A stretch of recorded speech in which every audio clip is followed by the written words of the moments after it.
강북을에 도전하는데 오늘도 이제 아침 방송에서 카운터 파트너로 있는 박 의원이 이제 뭐 저를 사실과 아닌 내용으로 막 공격을 하고 그러는데 좀 답답해요. 한편으로 저렇게 한다고 되는 게 아닌데. 그러니까 자기가 상대방을 보지 말고 자기 일만 최선을 다하면서 가다 보면 될 일은 되고 안 될 일은 안 되면 또 다음 기회를 노리고. 그래서 제가 이번에 이제 비판하는 사람들도 많은데 잠시 쉬어도 된다. 인생이라는 게 꼭 앞으로만 달려가는 게 아니다. 그게 이제 사실은 말 위에서 내려올 때는 내려올 줄도 알아야 한다. 그리고 국회의원이 설국열차가 아니잖아요. 한 번 올라타면 뭐 안 내리는 그러니까 거니까. 그 말씀 되게 지금 회자 많이 되더라고요. 예. 근데 많은 의원들이 설국열차로 알고 있어요. 그 내리면 죽는 줄 알아요. 아무래도 뭐 예. 놓기가 쉽지는 않죠. 쉽지 않지만 언젠간 놔야 되는 거거든요. 이 인생이 얼마나 아름답습니까? 언젠가 죽어야 되잖아요. 이 인생도 언젠가 끝나는데 잠시 앉은 그 권자라고 하는 국회의원 자리가 결국 내려와야 될 자리 아니에요? 그 말씀하셔서 지금 강북을 출마 네. 말씀하셔서 이제 이어서 여쭤보면 지난주 월요일에 이제 출마 선언을 하셨어요. 소통관에 가셔서. 예. 그래서 이제 지역이 박용진 의원 지역구 강북 을인데 이곳을 선택하신 이유 많이 뭐 질문 들으셨겠지만 예. 다시 한번 말씀해 주신다면. 저는 이제 정치하는 사람이 네. 이제 이런 걸 보면은 참 우리 정치가 이제 후진적이라고 하는 이유가 나오는데 유럽의 정치인들은요. 유럽은 초등학교, 중학교, 고등학교 이 과정을 통해서 철학 공부를 합니다. 그 토론을 시켜요. 그러니까 유럽은 공인이 완성이라고 보기는 좀 어렵지만 공인이 무엇인지에 대한 인식이 일시 정치를 시작을 해요. 근데 우리는 공인이 뭔지 모르고 정치를 해요. 왜냐면 우리는 철학 공부를 안 시키니까. 그건 이제 박정희 독재 정권의 이제 유산인데 철학을 하게 되면 사람들이 비판적으로 됩니다. 그렇죠. 아무래도. 예, 비판적으로 되면 권위주의 정권, 그다음에 그 변하지 않는 보수적인 정권 이런데 비판적인 시각으로 많이 가요. 근데 유럽은 대부분이 자유평등 사상이 있기 때문에 무척 철학적이거든요. 근데 그래도 정치권에 오시는 분들은 예. 내 사적인 삶이 어쨌든 공적인 부분에 좀 긍정적인 영향을, 선한 영향력을 미쳐야 된다라는 이런 그 나름의 그건 가지고 이쪽에 발을 디디시는 거 아닐까요? 아니요. 아니에요? 전혀 없습니다. 아, 그래요? 그게 너무 안타까워요. 공심이 없고요. 그래서 그 이제 제가 정체성 왜 박용진 지역이냐 하면서 이제 본원적인 문제로 온 건데 네. 정치 철학은 정체성에 대한 질문이에요. 너는 무엇이냐예요. 너는 이게 이제 철학의 본질 네. 아니에요? 삶은 무엇이냐, 나는 누구이냐, 나는 무엇인가. 그 이제 답은 다움이에요. 나다움, 정치인 다움. 이 다움이라고 하는 걸 전문용어로 얘기하면 정체성입니다. 네. 국회의원은 국회의원 다와야죠. 그렇죠. 공무원은 공무원 다와야 되고요. 제가 지금 이제 윤석열 대통령, 한동훈이나 이런 분들 업추비, 특활비 이런 걸 보고 제가 진짜 한심하고 답답한 게 왜 국민 세금으로 부자질을 해요? 그 국민 세금이거든요. 그 국민 세금으로 자기 지위를 올리고 자기 명성을 쌓고 자기가 뭘 하려고 하는데 왜 국민 세금을 씁니까? 그건 자기 돈으로 하는 거예요. 자기가 노동과 땀을 흘려서 번 돈으로 하는데 어쨌든 그래서 국민 오는 분들이 욕망 덩어리이긴 하지만 네. 그리고 머슴이 되겠다고 하지만 머슴 된 사람 보셨어요? 심부름꾼 되겠다는데 심부름꾼 된 사람 보셨어요? 선거 직전엔 다들 말씀하시죠. 예, 근데 유럽에서 진짜 심부름꾼을 합니다. 왜? 철학이 되어 있기 때문에. 그러니까 정치 철학이 되어 있어야 되는데 우리나라 정치인들이 정치 철학이 제대로 된 사람들을 제가 거의 한 명도 못 봤어요. 그럼 이 박용진 의원이 정치 철학이 아니, 그래서 박용진 의원만 그런 게 아니라 다움이 없습니다. 네. 민주당 의원은 민주당 다와야 되고요. 네. 국회의원은 국회의원 다와야 되고요. 근데 민주당 의원은요, 민주당 다움이라고 하는 것은 당이 결정한 내용에 복무해야 돼요. 이재명 대표를 네. 검찰이 400번 가까이 압수수색한 걸 우리가 뭐라 그랬냐면 검찰의 탄압이라고 규정을 했어요. 네네. 그러면 체포동의안을 치고 들어옵니다. 네. 우리 검찰 탄압이라고 규정을 했어요. 그리고 혁신위에서도 혁신위가 뭐 잘못돼서 전 동의하진 않지만 그래도 따라야죠. 결정을 했으면. 혁신위원회에서도 불체포 특권을 내려놓겠다 이랬어요. 다만 이것이 정치 탄압이라고 하거나 부당한 탄압이라고 할 경우에는 예외를 한다 이랬어요. 예. 이재명 대표 체포 동의안을 치고 들어옵니다. 증거도 하나도 없었어요. 우리는 야당 대표 탄압이라고 규정을 했습니다. 근데 어떻게 40표가 나오죠? 이게요. 야당 대표에 대해서 탄압이라고 규정하지 않으면 개별적으로 판단할 수 있어요. 근데 우리가 당론으로 규정을 했습니다. 야당 대표에 대한 탄압이다. 검찰 정권 그래서 탄압이다. 그게 그때 당론 투표를 하겠다라고까지 했었나요? 그냥 탄압이다라고 규정을 하고 투표는 자기 논의했었죠. 내용적 당론 결정이라 그랬어요. 그렇죠. 저도 그 당이 잘못됐다고 봅니다. 당론으로 이렇게 탄압했다고 하면 당론으로 불체포 그러니까 체포 동의안에 부결하는 걸 당론으로 결정을 했었어야 돼요. 그러니까 당대표 문제이기 때문에 당대표가 얘기를 하지 않으면 원내대표나 다른 분들이 했었어야 돼요. 그걸 세게 얘기했음에도 불구하고 세게 얘기한 분들이 꽤 있었어요. 그거 못 치고 나간 겁니다. 근데 자, 그럼 개인적으로 맡겨놨어요? 그러면 뭐 박용진 의원은 그러겠죠. 그럼 내가 가결표 던졌냐? 너 확인해봤냐? 많은 당원들이 그렇게 믿습니다. 그래서 제가 어느 지역을 갈까요? 라고 하는 것을 6개월 동안 계속 물어봐요. 저는 원래 거기 갈 지역 가고 싶은 생각이 없었어요. 그럼 다른 지역 염두에 다른 두고 지역 있었어요? 염두에 두고 있었죠. 그래서 당에서 누가 묻길래 지도부에서 누가 어떤 분이 이제 그냥 지나가면서 묻길래 난 이 지역으로 간다. 그래요? 근데 결정은 당원들과 소통을 통해서 네. 소통도 철학의 그 일종입니다. 네네. 그래서 그 출마 선언하실 때 그 말씀하셨어요. 그 정체성을 이제 다움이라고 표현을 하시면서 민주당 의원다운 의원이어야 되는데 그렇지 않은 사람들은 민주당 국회의원이 되겠습니다 했어요 저는. 네, 민주당 국회의원이 되겠다. 결국 민주당 국회의원답지 않은 사람들은 이제 나가라라는 취지의 아니 그때 나가라가 아니라 당을 나가라로 오해할 수 있으니까 잠시 쉬어도 된다. 잠시 쉬는 게 뭐 인생 정치 인생 망가지는 거 아니다. 그래서 그때 이제 사실은 언더스탠드라고 하는 말을 하려고 그러다가 뭐 그 TMI인 것 같았고 안 했는데 잠시 쉬어도 괜찮아요. 전 16년 쉬었거든요. 여의도에서 한 번도 벗어난 적이 없어요. 그러니까 참 놀랍게도 16년을 여의도 이 제도권 안에 안 계셨는데 항상 계신 것 같아요. 그래서 많은 분들이 지금도 현역인 줄 알아요. 그러니까요. 그래서 참 항상 같이 계셨어 주변부에. 그게 이제 항상성이죠. 정체성과 항상성은 일체됩니다.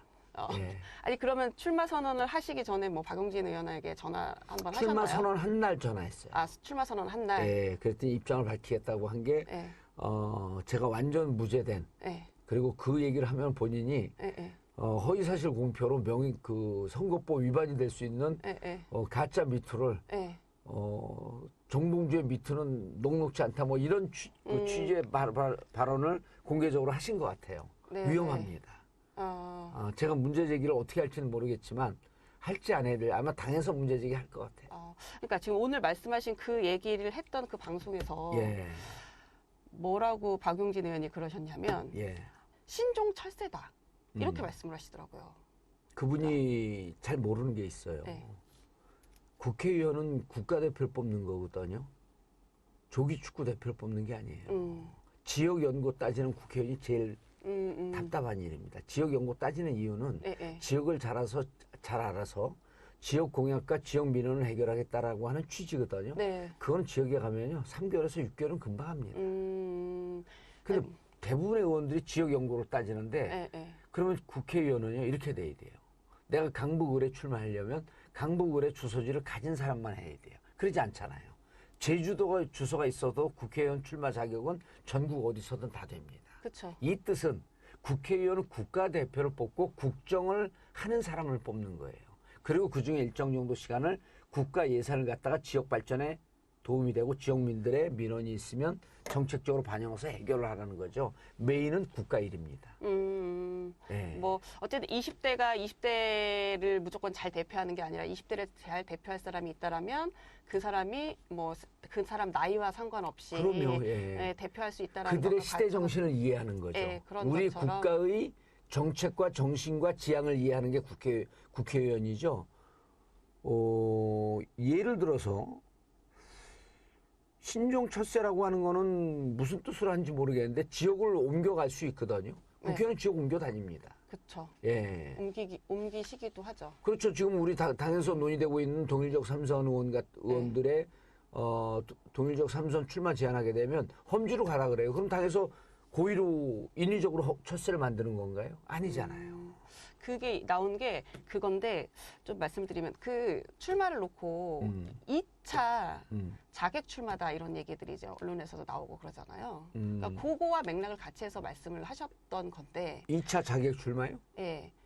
는 즉 뭐냐면 한 번은 금태섭 의원 지었고 1차. 예. 2차는 이제 박용진 의원 지었고. 금태섭 의원 지역구 갈 때도요. 네네. 공수처에 대한 당의 당론을 위배했잖아요. 네. 그때도 다음에 똑같습니다. 그리고 공수처를 당론으로 공수처 그 설치법 찬성에 대해서 했는데 임박한 시간에 당대표 그때 원내대표가 이인영 대표였었는데 네, 맞아요. 이인영 대표가 어찌할 손을 쓸 수 없는 상황에 표결 임박한 시점에 와갖고 제가 듣기로는 금태섭 의원이 공수처는 통과될 것 같으니 난 내 소신대로 하겠다. 네. 그러면서 기권을 던지겠다 그런 거예요. 그때 공수처 설치에 대해서 반대한 사람 종천 의원도 반대했거든. 종천 의원은 의총에서 뭐라 그랬냐면 난 반대지만 당론 결정에 대한 당에 따르겠다. 네. 그게 당인의 자세예요. 네. 그러면은 당원들이요. 저런 분들이 왜 민주당에서 정치를 하지? 당원들은 불불 끓어요. 근데 당원들이 불불 끓으면 너네는 끓어. 그냥 우리는 정치할게. 이건 또 당인의 자세가 아니에요. 저는 그렇게 정치 못합니다. 당원들이 너무 분노하고 있어요. 그럼 누군가가 그 분노하는 당원들의 마음과 소통을 해야 될 거 아니에요? 소통한 다음에 실행을 해야 될 거 아니에요? 그래서 그때는 금태섭 지역구로 간 겁니다. 지금도 당원들에게 물은 거죠. 네. 그러니까 이제 거기 또 시의원은 또 거기 허위사실들 잘해요. 시의원이 이래요. 쇼핑하듯이 여기저기 돌다가 노원 갔다가 뭐 강서 갑을 갔다가 돌다 여기로 왔다. 저는 그런 거 얘기한 적이 없어요. 그 노원은요. 제가 2018년 서울시장 출마하려고 그럴 때 떠나신다고. 그때 노원을 떠난다 그랬어요. 그러면서 김성환 그때 노원병에 재보선거를 준비하고 있던 의원이 사석에서 말은 저렇게 하다 결국 노원병에 올 거다.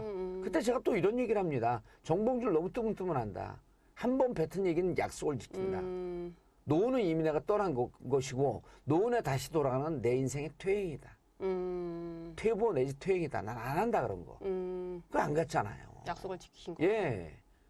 지금은 제가 그때보다 정치 철학적으로 조금 더 성숙돼 있고 그러니까 전 정체성을 지키는 정치인은 무척 중요한 것 같아요. 다음을 지키는 거. 기자가 기자다워야 될 거 아니에요? 기자한다고 하면서 뒤에서 뒷돈 받고 브로커처럼 하면은 그게 기자라고 합니까? 기땡리라고 그러죠. 기땡기라고 그러죠. 안 돼요 그런 거 하면. 그렇죠 그런 거. 예, 그러니까 무엇이든지 자기 직분에 맞는 다움이 있어요. 그게 정체성이에요. 그럼 민주당 의원은 민주당 의원 다 와야 된다라고 하는 게 지금 이번에 강북을에 가는 목적이고 입장인데 그 지역 분들은 동의하는 것 같아요. 지역 분들을 좀 만나 보셨어요? 많이 만나봤죠. 그 전부터 만나봤고. 출마 선언하시기 전부터. 예, 적어도 직접 그 소통하고 통하고 그런 분이 지금 100명이 넘고요. 아 그래요? 예, 제가 이제 얘기가 이제 옆으로 뭐 살짝 새는데. 네네. 셋 다 다시 돌아오면 되죠 뭐. 그렇죠. 예, 그거는 이제 앵커가 기억하실 문제고.